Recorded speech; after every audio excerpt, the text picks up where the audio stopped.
I was walking out to the car and I happened to see a TIE fighter.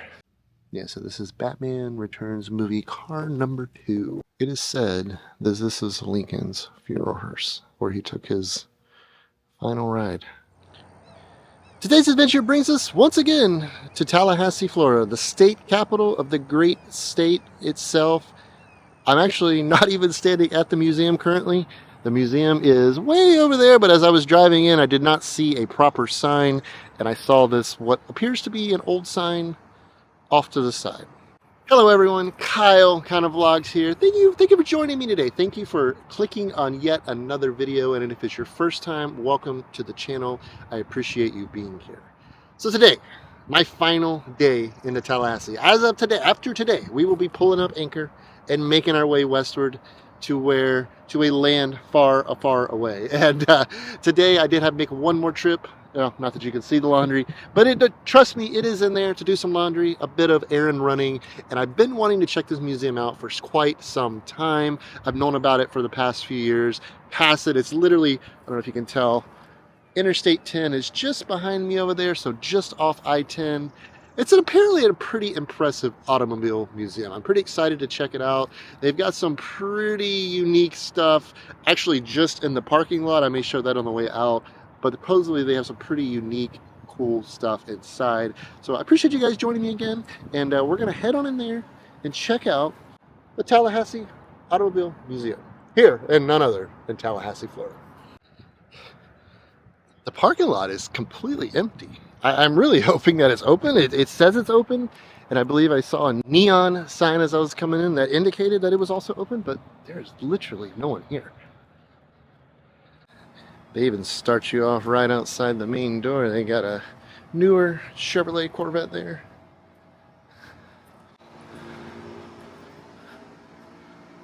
Where are we at? Monday through Friday, 8 to 5. They're definitely supposed to be open.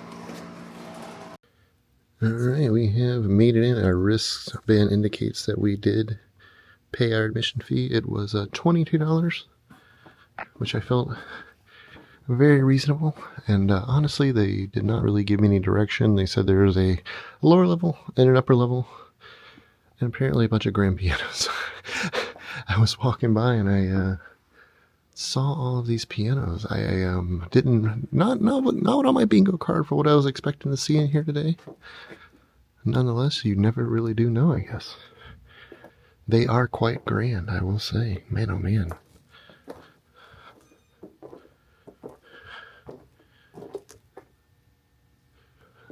Oh, here we go. Signed Fender Squire guitar by the king himself.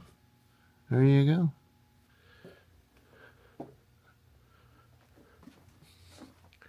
I got a case of 6 shooters here, it looks like. Jimmy Buffett signed guitar there. May he rest in peace. So this particular Steinway grand piano here has a Christie's. If you're not familiar, Christie's is a large, very prominent auction house. Steinway and Sons, Long Island, New York. They're pretty, yeah. There's 5 zeros after that 5. $1.5 million appraisal for that. That is something else. Man, oh man. I don't believe there is any like order for the cars in here. They do seem, I don't think they're sectioned off or anything. Here's a 1903 Stanley Steamer Runabout Model B. I guess I'm assuming they're talking about the vacuum cleaner people. These are cool. Look at that, man. Look at that. It's like a old like a rudder for a boat. I guess turns the front axles. It's a 1893 Duria. No, it's a replica. That is pretty dang cool though. There we go, 1916 Model T Runabout with a brass trim, $390. You could buy an entire car, that car right there, for $390, which I guess in 1916 was a considerable amount of money. So right here, a little fancier model, about $160 more.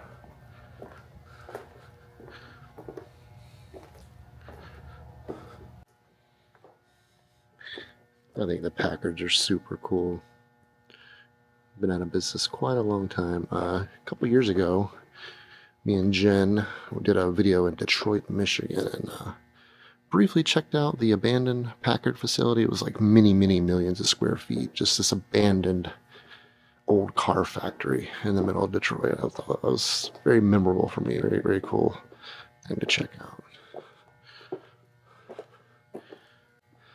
Here's a little bit of that Ford innovation. So it says, until the Ford Model 18, the V8 engine was only available in expensive luxury cars and sports cars. Did not reach beyond into the working class. Until that little beauty right there. That is a beautiful car. I've always loved how it's like the trunk opens up and is an extra seat, or I guess if you really wanted to squeeze in there, an extra 2 seats. Really cool. So yeah, the Model 18 was the first mass-produced, affordable car that you could get with a V8. It's so funny, like how throughout history we've gone the other direction. Where, at one time it was the bigger the car, the better the car, the more horsepower, the bigger the engine was a good thing. Gas was super cheap. They honestly couldn't give the stuff away at certain points in time. And now we're all but trying to abandon gas, and it is absolutely not cheap anymore.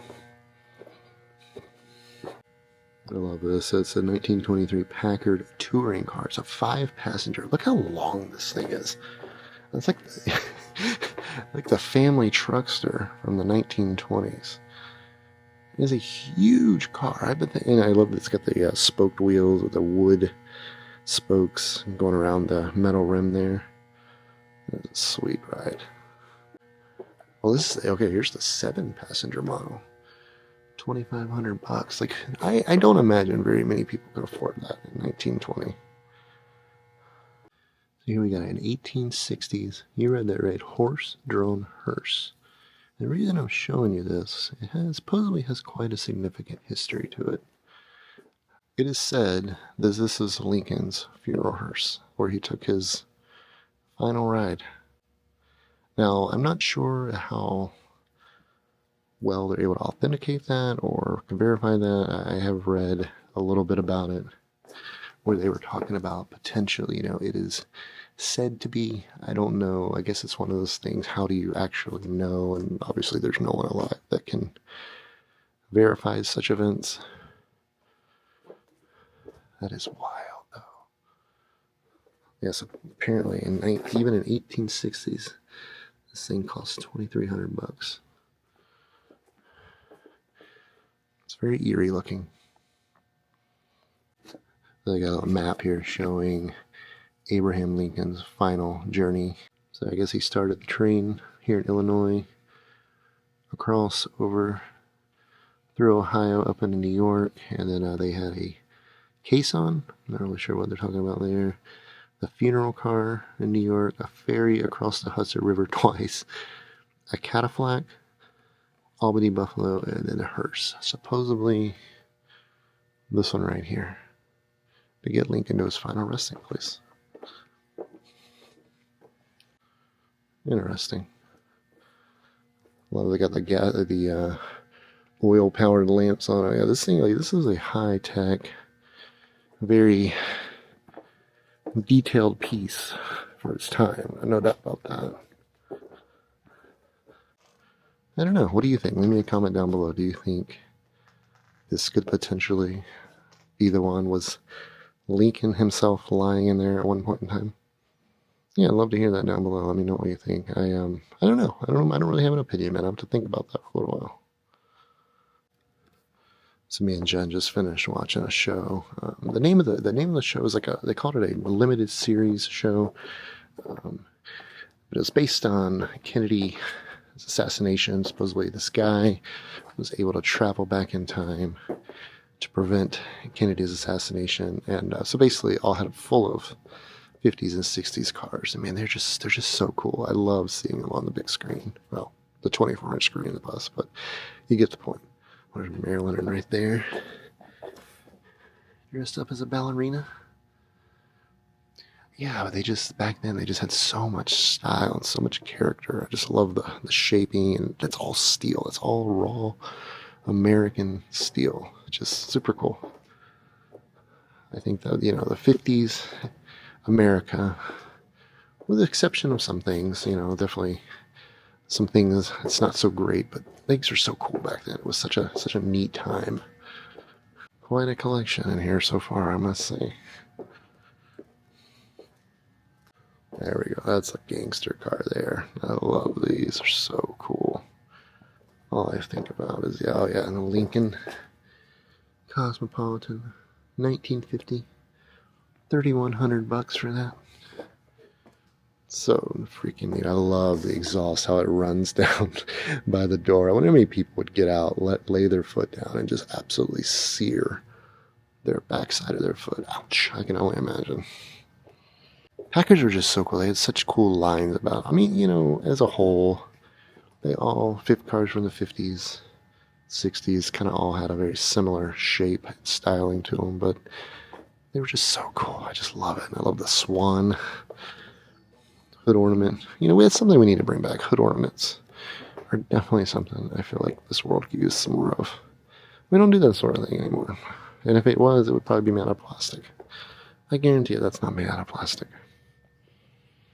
You got a few Thunderbirds here. They were such a beautiful car, like a little small sports car. We were at a Azalea Festival a couple weeks ago, and I swear I saw the nicest one I have ever seen in my life. These here aren't bad, though. They are beautiful. Look at that. So cool looking. There's an old Woody over there. 1836 Model 68 station wagon.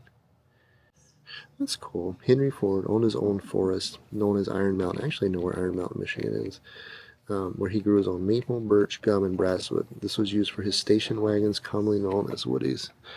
I did not know that. I wonder what the purpose of the wood was, because obviously they had more than enough steel. Steel was pretty obviously the primary ingredient or the primary material used in these vehicles. I wonder what made them do wood. Is that just a look thing? Was it for weight? Obviously, I don't know. It's just interesting. Like, that's a pretty structural part of the car. Made out of wood. It is beautiful though, but I bet it took a lot of maintenance and upkeep to keep it looking good. Surely don't see a lot of these old Crosleys. That's so freaking cute. They got the pickup bed in the back, and they have a convertible over here. Not much bigger than a golf cart. I love it. This one was pricey though. Almost $1,000. The soft top pickup truck though was much more affordable. Definitely a more affordable price. So yeah, they got a more brochure there. Different models they made. Here we go. Yes. Yes, I love it. One of my favorite movies in the whole world. 1983 DeLorean DMC-12. $26,500. Such a cool car. Just such an iconic movie for me. It's one of those on my list. It's just like I can watch over and over and over again. I just always enjoy it. I never noticed it has like a window in a window. I don't know if you can see it there. So it's basically you get the whole window and there's a little section right in the middle there. I don't know if that's like a sliding glass window or what that is, or maybe it's just like a ticket window of some sort. Yeah, they have it on the other side too. Yeah, so it actually slides down individually too. So I'm assuming it's kind of like a ticket window. I have never noticed that before. Interesting. Carrying on with the Ford theme here. 1970 Ford Mustang 428 Cobra Jet convertible. That is a beautiful car. Wow. And I remember when they built they didn't build a ton of them. These Ford GTs, the 2005 Ford GT with a base price of, I'm not sure you can read it or not, $123,274. A bit outside of my price range. Definitely a sleek looking car though. Well, this is nice. 1970 Ford Mustang 428 Super Cobra Jet Fastback. Came with a 335 horsepower from the factory. I love that. It's actually a very original looking condition too. Even the original looking steel wheels there. I love when they do that. That's a big pet peeve of mine when people are doing cars, restoring old cars. I love when they put the original wheels back on them. I don't know, for something about it for me. With another Ford GT there. Some more Mustangs down here below. It's like we're moving over into the GM side of the world. Got some Camaros, not Camaros. Got some Corvettes over here. One of the newer ones there. Here's a 2022 Chevrolet Corvette. $142,000 there. Looks like it's still brand new. It's got the Windows sticker. It's still got plastic on the seats there. How rich do you have to be to buy a brand new car and go put it in a museum? I will never know that sort of wealth. Or like, chances are I will never know that sort of wealth. Older 90s or early 2000s Corvette there. Arguably one of the most iconic movie cars ever built.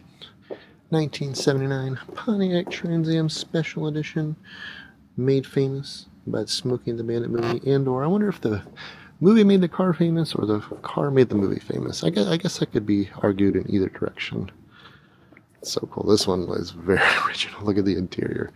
You just can't beat it. You got the shag carpet in there. I mean, just straight up 70s. Definitely the end of the 70s, but the 70s are no doubt present in this beauty. I mean, that looks straight off the movie set. That is so cool. We got another one up there. As I said, this particular year here, 1979, the Firebird was the most popular in its history, and it sold 211,453 units, a record that would never be broken again by any other Firebird. So I think it'd be safe to say the movie sold the car. Either way, definitely an iconic car. At least a couple of iconic cars in that movie. It's definitely one of them. I had to take a second look at this. For a minute I thought this was like an old Chevrolet, but this is actually an AMC Javelin. Tell me the last time you saw an AMC Javelin on the road. Pretty dang cool. So AMC motors across two generations from 68 to 70 and 71 to 74. The second generation AMX variant was the first pony car to be used as a standard vehicle for the police. Oh, okay. I can honestly say I don't know that I've ever seen another one of those. I love the color. I feel like on the camera it's a little more of a bluish tint, but it's definitely a neon green. That is sweet. I remember when that Viper came out. That was just it was so iconic for the time. It was so 90s. I remember they were coming yellow. They were always these very vibrant, over-the-top looking colors. And I remember being a kid and just thinking that was the coolest car ever. It's got the side exhaust. Luckily, they have some sort of protection for your leg when you step out. The exhaust comes out just above the rear of the driver's door there. Below it, they've got a PT Cruiser. Actually, not a PT Cruiser. What am I saying? That is a Plymouth Prowler. Probably one of the most impractical vehicles ever known to man. Again, I feel like they came out around the same time. There was a time when Dodge and Plymouth Chrysler were really putting out some funky cars. Late 90s, turn of the century. They really shook things up a bit. You got a 1966 Ford Mustang Dragster there. It says they have invested $300,000 on it, so it's a pro stock drag car. So it's got I'm assuming it's got a full roll cage, 5-point harness, big old motor packed in that sports car. Wow, I bet that is a noisy piece. I bet when they move that thing inside, people had their earphones on.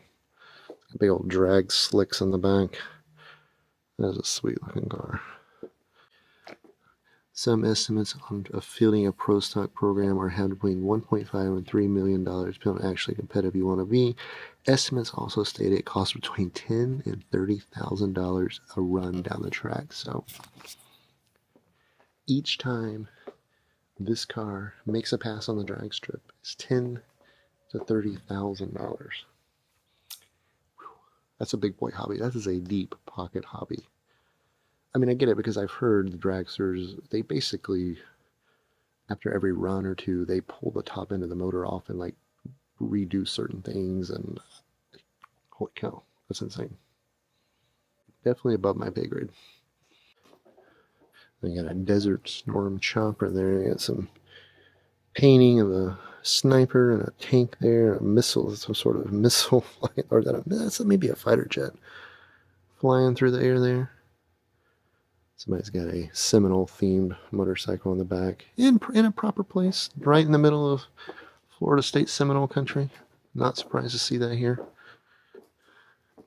There we go, another high dollar car, 1972 Chevrolet Stingray, build price $350,000. That is definitely very custom. Start making our way up the ramp to the second level here. Wow, they have some really random but really cool stuff. I mean, it's an autographed Babe Ruth photo there. Like hell, you have Ted Williams up there. 1966 Hall of Famer. Ted Williams and Babe Ruth. Interesting. Got some Atlanta Braves stuff. I always remember I rooted for him. I grew up an Atlanta Braves fan, so I was a huge baseball person growing up. I loved it. I played it most of my youth. And Florida didn't have a baseball team until about the mid-90s. I think they got the Florida Marlins. And eventually, I believe the Tampa Bay Rays, which back then they were the Devil Rays, came in, I believe, the late 90s. So before that, the Braves, Atlanta was the next closest big town with a baseball team. So I rooted for the Braves for a number of years. Really enjoyed it. I actually got to go to Turner Field once. I was about 8 or 9 years old. Got a wall full of golf clubs here. Definitely a car museum first and foremost. But all kind of other random stuff too. I got a bunch of random baseball cards on the wall. I got basketball, more baseball. Interesting. And to keep on with the transportation theme, they've got some various boats here. These look like some form of racing boats to me. A Johnny Cash boat there, Ring of Fire. I can't imagine Johnny Cash racing a boat, but what do I know? Let's see what I got here. Signed by somebody there, and it is not Johnny Cash, but nonetheless, it looked like an all-wood boat. That's pretty neat.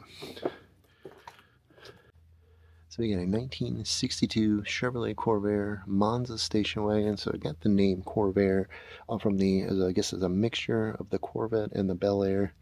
Said to be one of the most controversial cars ever. Came out of Detroit, had a run production from 1960 to 1969. So apparently, Ralph Nader, a lawyer, political activist, looking to make a name for himself, latched on to the swing axle, rear suspension, deeming it unsafe in 1965, and the Corvair never recovered. What a shame. That's a sharp-looking wagon, if you ask me. I like it. Heck yeah. I could tow this behind the bus. I feel like they were much bolder on interior colors back then. You know, nowadays you got beige, black. If you're really brave, you can get a white interior. Tan, which is beige, but yeah, that's about where it stops. I mean, you really don't have a ton of other options. Back then, they weren't scared to throw in some wild colors with their interiors. I believe that's a Carmen Ghia.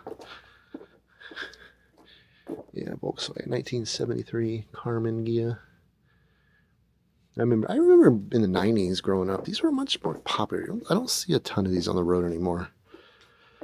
I guess at this point, they're either collector's items or they've been through a salvage yard and recycled into something else, because I sure don't see many of them anymore. There's a literal train car right here. That is very interesting. What does it say? The Amelia Island Concourse d'Elegance. Okay, so it was built for Publix Theaters, which was an subsidiary to Paramount Pictures. I guess it was just like a promotional thing. They were really tried to build something over the top. I think, in my personal opinion, they were able to pull it off.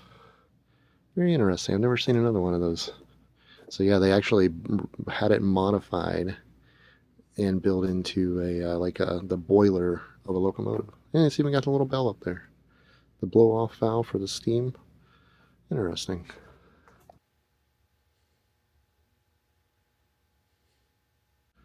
So if the two-wheeled automobiles are your thing, they got you covered here. I know even less about motorcycles than I do about automobiles, but I do think they're cool. Again, I would own one. To me, they are extremely dangerous and a risk that I'm just not willing to take in my life at this point. But I do love them. I can only imagine riding through a beautiful countryside out west somewhere with the wind blowing through your hair on one of these bikes. I love the Triumphs. I think the Triumphs. I'm definitely not like I don't see any at the moment like chopper kind of guy. I think a Triumph or like a cafe racer style would be more my speed. Even all the way down the gasoline powered bicycles. I guess where it all began.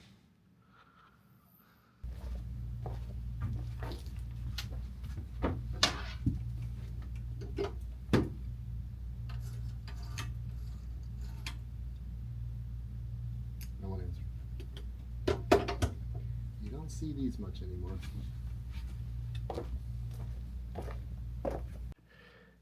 Even as a kid, I don't remember a lot of telephone booths. So, I mean, again, I did grow up in Florida, so I don't know that the booth portion was necessarily as functional as it is in the northern states.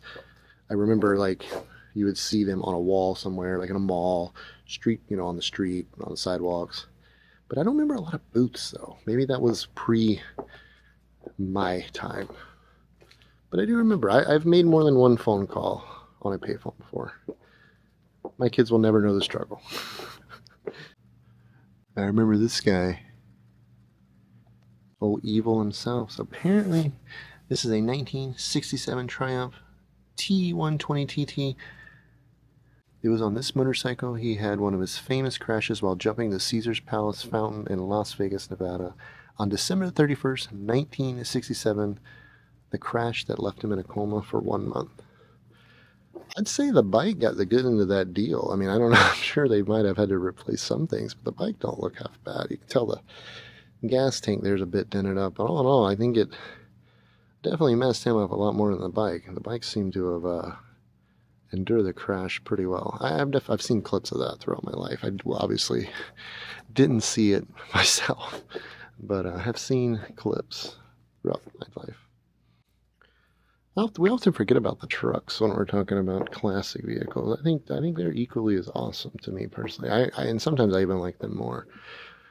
I like the Fords, I like the Chevys, I like the Dodges. You don't see a ton of Dodge trucks, and I don't know why that is. I don't know if obviously I don't imagine they sold as many, but in collections you don't see near as many Dodges as you do Chevrolets and Fords, but you do occasionally see one. Got the 454 big block and that Chevrolet there, C10 1965 half-ton pickup. So I've heard about these before. I don't know that I've ever actually seen a real one in person. So this is a Yanko edition Chevrolet Camaro.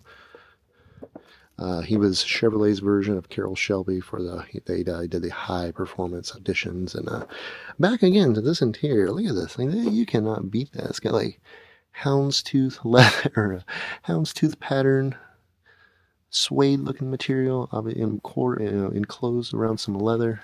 Absolutely awesome. And a 4-speed on the floor. Interesting to me when the reverse is over and up. I've been driven too many cars like that. I believe my old Eagle was that way, but it was a 5-speed. I can safely say I've never seen one of these. So this is a 1959 Willys Jeep FC170 truck. They built them from the mid-50s to the mid-60s. They were typically an industrial type use, obviously. That's the truck, but that is so stinking cool. I have never seen one of those. I did not know that existed. That is wild. So it's got It's got probably a 10-foot bed on it, an itty bitty cab. I'm assuming the engine lies in there. It's kind of like a cab over type thing. That is really, yeah, so you got like an engine access right there. That is really nice. I've never seen one of those before. May never see another one again.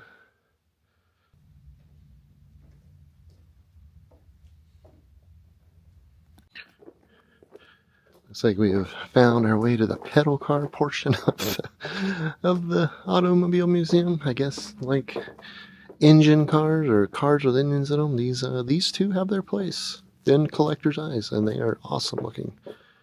So cool. Look at that. Just like scaled down replica version of the real thing. They just took in my opinion, they just took so much time and effort and just just put into details back then. You know, it wasn't about mass producing a million a week, throwing them on Amazon and blowing them out for $29.99. Like, they really put a lot of effort and time and thought into building stuff back then. You know, even something as simple as this, as a kid's toy, you know, just so much character, and they were just so unique. That's cool. I would have killed for that when I was a kid. It's like an old wrecker. It's got the boom in the back where you could hook up the pedal car behind you if he happened to break down along the way. I mean, just so cool. I got some old fire truck pedal cars over there. Really, really neat stuff. We got some old wooden wagon there. I mean, all wood. Dang, you don't see that every day. They even made a Plymouth Prowler version. I guess that was the one I probably could have afforded. Actually, that may be a go-kart. That is a go-kart because there is an engine in the back. Yeah, I would have rocked the crap out of that as a kid. No doubt about it. Apparently, taxidermy incorporates with Automobile Museum. Who would have knew? Got some various white-tailed deer on the wall there. I got a mean, really gnarly looking wild boar there. Some bears. The bears made me so sad. Which, I mean, all of it makes me sad. I don't like killing things. But I have a soft spot for bears. Big old elk there. Wow, that thing is huge. Look at the rack on that thing. No, that's not an elk. Yeah, that's an elk. That's a moose. I was going to say a moose, but I believe that's the moose. That's an elk. More whitetail. Some type of ox there. They call this bear right here, right in the act. Going for the throat there. Ruthless. Got a first time seeing a punch buggy in here. 1967 Volkswagen Beetle. My brother Steven, this was his first car. My grandfather acquired a couple of them. I'd never really heard why or anything, and they ended up restoring one for my brother to have as his first car. It was a red Volkswagen. I'm not exactly sure the year. Definitely looked exactly like these here, which I don't think they varied much in look over the majority of their production time, but such a neat little car. They very interesting engineering. They were pretty bulletproof though. They still have quite a following today. This is something I really, really, really love. I guess they got some model railroad set up in here. It does not appear to be running at the moment. I'm assuming maybe they only do that at certain times and they have someone here to actually manage it and run it. But I've kind of went down the YouTube rabbit hole lately of model railroading. It is from this size scale on up to ride on ones, like people building like tracks in their yards, and they can ride on these trains and like take people on them. Yeah, you should go down that rabbit hole on YouTube. Just look up model trains, and YouTube will do the rest. It's quite interesting. And a lot of the time, the videos are quiet, so it's just you hear the train and all. So it's really relaxing. We'll usually turn that on at night and watch that as we're getting ready for bed. I found something that I did have. I did have a pedal tractor. I never seen, got a Murray one there. International Ford, Farmall there. I had one of these. If I had to guess, it would be this one right here. This John Deere pedal tractor. My brother had one. His was obviously a little older. His, I feel like, had like the metal seat on it and looked identical to that right there. And I had mine was more along the lines of that. I actually love that thing. They were never really easy to ride. For some reason, I remember pedaling those things, and it was never like an enjoyable ride. I don't know, just the gearing maybe, or the positioning you were sitting on it. It just never was like this. I probably ended up pushing it more than I ever did pedal it. They were so cool though. They had like a little trailer hitch on the back there. Yeah, you can see when they got a little utility trailer back there. You can haul a load with you, and yeah, I have some memories of that. I do believe these might be quite collectible too. Honestly, I have no idea where mine is, if it even exists anymore, but I did have one at one time. Oh yeah, here's one of those trains I was just telling you about. These here, like, yeah, you can actually ride them. That is so cool. Yeah, so cool. So this is something I was really hoping they would still have. They have actually a few Batmobiles, which is incredible. This is a from the 1992 Batmobile, Batman Returns, a base price of $225,000. Of course, Michael Keaton was our Batman in this one. Yeah, so this is Batman Returns movie car number 2.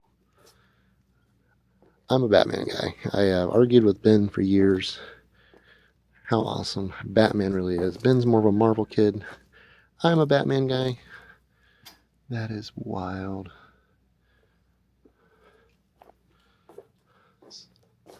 Also here from Batman Returns, they had so Batman uses the jet-powered hydrofoil near the climax of the film to travel through Gotham's sewer system towards the Penguin's lair. Let me see if I can get a better angle of it. You can see it's right back there.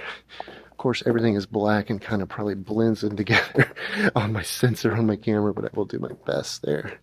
That Catwoman over there. Yeah, there's the hydrofoil. I remember that. I want to go home and watch these. I haven't seen them in quite some time now. That is awesome. I never read the comics, but I did love the movies. I never watched the show. I believe that was a little before my time, but I was a huge fan of the movies. Still am, honestly. So here's the Batmobile from Batman Forever, the 1995 Batmobile from Batman Forever. They got I believe, if I'm not mistaken, yes, they've got it signed there. You got George Clooney as Batman, Alicia Silverstone there, and then what was his name? Robin. I can't think of Robin's name. Definitely one of the lesser popular ones, but I did see it. Actually, probably saw it in theaters, to be honest with you.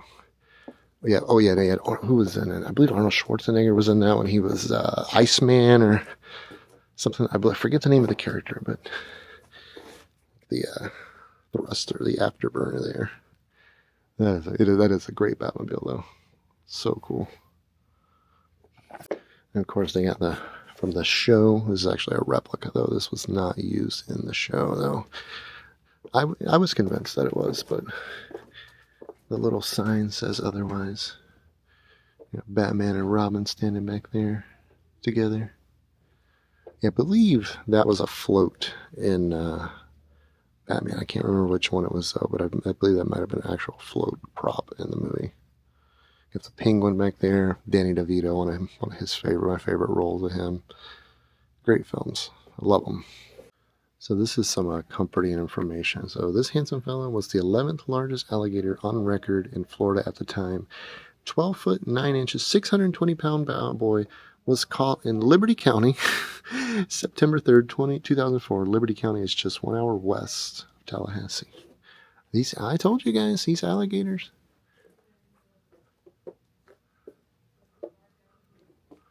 They're everywhere. I've seen more alligators up here than I did down in Central Florida. Which, growing up in Florida, I find to be weird because I never really considered alligators being up in North Florida. I mean, I didn't spend a lot of time in North Florida. Maybe that's why. But Central, like, it doesn't seem to be as swampy up here to me. Like, Central Florida and the South is kind of where, my experience, where this swampy part of Florida lives.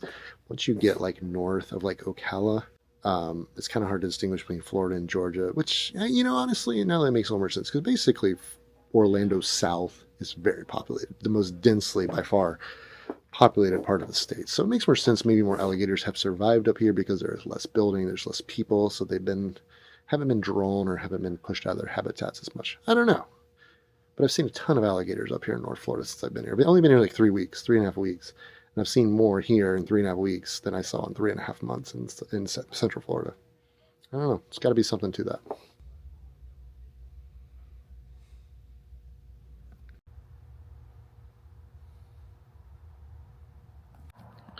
All right, I got a schooling in the wild over here. I will say that's the oldest school bus I've ever seen. 1932 Ford school bus model BB.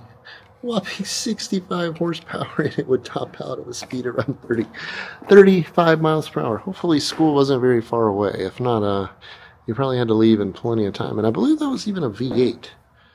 I imagine this thing is very, very heavy. She's a beaut, though. That would make quite an epic camper van, I must say. I was walking out to the car, and I happened to see a TIE fighter. Replica, of course. Just kind of hanging out in the middle of their large field here. A freaking TIE fighter. Got it cautioned off with good reasoning, I'm sure. Oh yeah, game used. I don't know. I wonder what this was. I wonder what the actual... It's like a tin roof kind of material for the wings here. Some sort of huge... I wonder if that was like an old septic tank they kind of cut a bunch of holes in, and... I don't know. I guess I don't need to know. Wonder if she's seen much action. Oh, all right.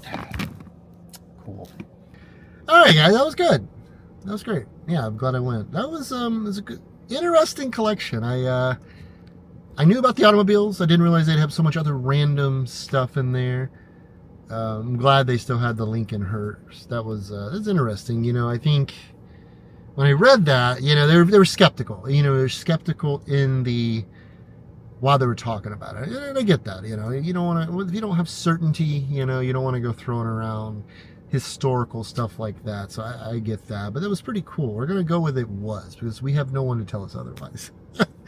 And yeah, I would love to hear your opinion on that. What do you think? And then the Batmobiles was really cool. I was hoping they still had that exhibit there. That was pretty stinking cool. I love those movies. I did as a kid. I was kind of the ones. I was never a big superhero guy, but I always did enjoy Batman, the movies. I've seen them all, and I just love them. I always have. I always thought that was super cool and just pretty dang nifty. But we're gonna I'm wrapped up here at the museum. We gotta make the hour drive back to the east to check on some puppies, Jen and the kiddos, and start packing up our stuff. Our time here in Florida period, or in the East period, has all but come to a close. It's time to pack up and start making our way to the West, and we'll be doing so here in a couple of days. And I'm looking quite forward to it, to be honest with you.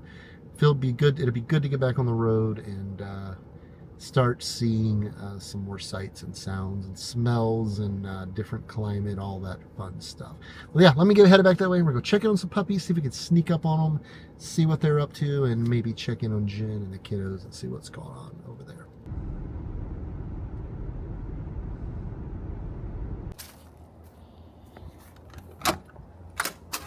Well, I think I snuck up on them. Oh, there's Kevaroo. What's up, Kevaroo? What's up, Rudolph? You guys are calm. You must have been napping. You been napping here, fellas? My boy and the Weezer. What's up, Weezer girl? What's up, boys? The boys. Oh, the boy. Hey, oh, okay. I spoke too soon. I know. I've been gone for like 3 hours. Probably longer. Come on, let's go. Kevin. No, sir. Mr. Kidvin. My British accent attempt. Nope. Sit. Yeah. Kevin, sit. You're too excited to sit, aren't you? You're too dadgum excited. Okay, let me come in. Let me go. Come on. I'd like to thank you all for joining me today. I appreciate you coming along with me on this adventure. And that was cool. That was a really cool museum.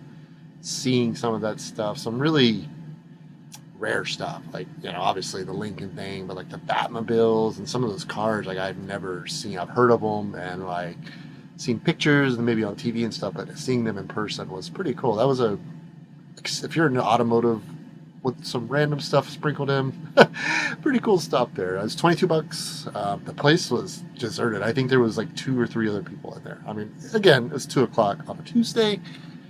Take that as you will, but nonetheless, really cool little museum. Glad I stopped. It was very highly rated on Google, and I found it in a couple other spots, and came very highly recommended, and it did live up to that expectation. So I really enjoyed that stop today. But yeah, as I had mentioned earlier, we are pulling up anchor here in North Florida, and really Florida in general. We're going to be making our way to the west. Not that you know that I'm pointing to the west, which I'm actually not. I think west is that way.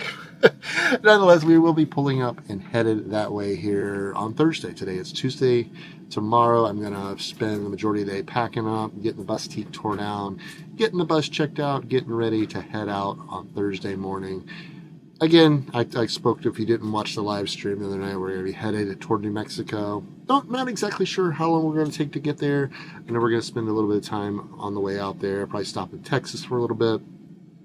But other than that, really don't know. Don't have a solid plan. Just trying to give it a little bit of time because, again, we're still at the end of March, and spring really doesn't come into effect in New Mexico till May. So probably looking mid-April we'll arrive, mid to late April we'll try to get there, and hopefully by then the weather will be a little more mild. But anyways, guys, I appreciate you being here, and thanks for clicking on in this video, and we will see you again on Friday. So take care of yourselves and each other. We will talk soon. Bye for now.